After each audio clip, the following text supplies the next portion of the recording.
भाजप आमदार संजय उपाध्याय सध्या आमच्याबरोबर आहे। संजयजी, शहरी नक्षलवादच्या विरोधात आज लढाईची एक मोहीम सुरू झाली होती, त्याच्यात तुम्ही पण सहभागी झालो आहेत। काय सांगाल, कशा प्रकारचा हा शहरी नक्षलवाद आहे, काय आहे? TV9च्या सर्व दर्शकांना दिवाळीच्या खूप खूप शुभेच्छा देतो। आज दिवाळी पहाट निमित्त आमचे जनसेवक गोपाल शेट्टी यांनी सरकारी क्षेत्रामध्ये व्याप्त भ्रष्टाचार याला अर्बन नक्षलाची संज्ञा देऊन एक अपील केली होती आणि तुम्ही बघितलं असेल हजारोच्या संख्येने लोक आज या कार्यक्रमात सहभागी झाले। भ्रष्टाचार करून सामान्य लोकांचं शोषण करायचं हे ज्या स्तरावर असेल त्याचा विरोध करण्यासाठी आज ही सभा होती। या सभेला प्रचंड प्रतिसाद होता। जनसेवक गोपाल शेट्टी यांची भूमिका प्रखर आहे। अनेक वेळा सामान्य लोकांना त्यांचं हक्कासाठी लढताना जेव्हा ते असहाय होतात, असहज होतात, तेव्हा लोक गोपाल शेट्टींकडे जातो। मग ते केतकीपाडा असेल, विलिंग्टन सोसायटी असेल, शुक्ला कंपाऊंड असेल किंवा असे अनेक मुद्दे जिथे लोकांना वाटतं की कोर्टाने सुद्धा आदेश दिलाय, आता काहीच होऊ शकत नाही, तिथे गोपाल शेट्टीने संघर्ष करून त्या लोकांना त्यांचा हक्क मिळवून दिला आहे। विलिंग्टन सोसायटी एक सोसायटी त्या ओसीसाठी लढले, पण एक सोसायटीचा मुद्दा न करता संपूर्ण मुंबईतील ज्या ज्या बिल्डिंगला ओसी मिळाला नाही आहे त्यांना ओसी कसं भेटेल यासाठी गोपाल शेट्टी भांडले आणि सरकारने त्यांच्या भूमिकेचं स्वागत केलं।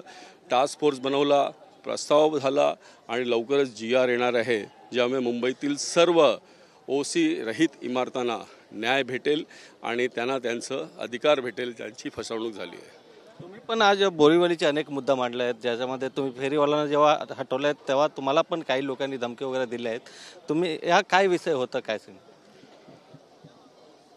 बोरीवलीच्या फुटपाथवर, स्टेशनच्या बाहेर, रस्त्यावर, बोरीवली कोर्टाच्या समोर, महावीर नगरमध्ये केवळ फुटपाथ नव्हे तर रस्त्याच्या दोन्ही बाजूला हॉकर बसतात। हे जर बोरीवलीचे स्थानिक रहिवासी असले तरी मान्य झालं असतं, पण मुंबईच्या बाहेरून आलेले हे लोक आहेत। तुम्ही एकदा तो व्हिडिओ जाऊन आजच बघा, ही कोण लोक आहेत, ही कोण लोक बोरीवलीचं डेमोग्राफी बदलू इच्छितात। लोकसभा इलेक्शन आम्ही हरलो तर या लोकांनी तलवार करून भाषा खेळली, एकदा विधानसभा आम्ही जिंकलो, आमची सरकार आली, मग तुम्हाला दाखवतो।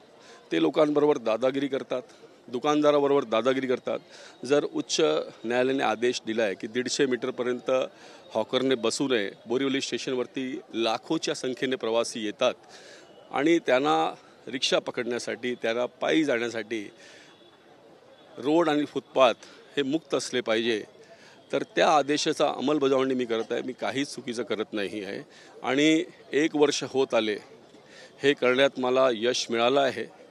थोडंसं हे जे बाहेरून लोक आले आहेत अजून त्यांची दादागिरी आहे, पण मी वचन देतो त्यांना सुद्धा तिथून हटवूनच मी न्याय देणार। पण यांच्या पाठी पण शहरी नक्षलवादचे लोक आहेत का? अनेक लोक यांच्याकडून हप्ता गोळा करतात। हप्ता हा फार मोठा आहे। हे लोक मला विकत घेण्याचा प्रयत्न करत होते, या लोकांनी मला धमकवण्याचा प्रयत्न केला, पण संजय उपाध्याय को कोई माई कलाल खरीद नहीं सकता और संजय उपाध्याय को कोई माई कलाल डरा नहीं सकता। उसके सर पर जब तक भगवान श्री राम का आशीर्वाद है वो संघर्ष करता रहेगा और न्याय के लिए, बोरीवली के हित के लिए वो काम करता रहेगा। Thank you. Video journalist Ajay मोहितेसह गोविंद ठाकूर, TV9 मराठी, मुंबई।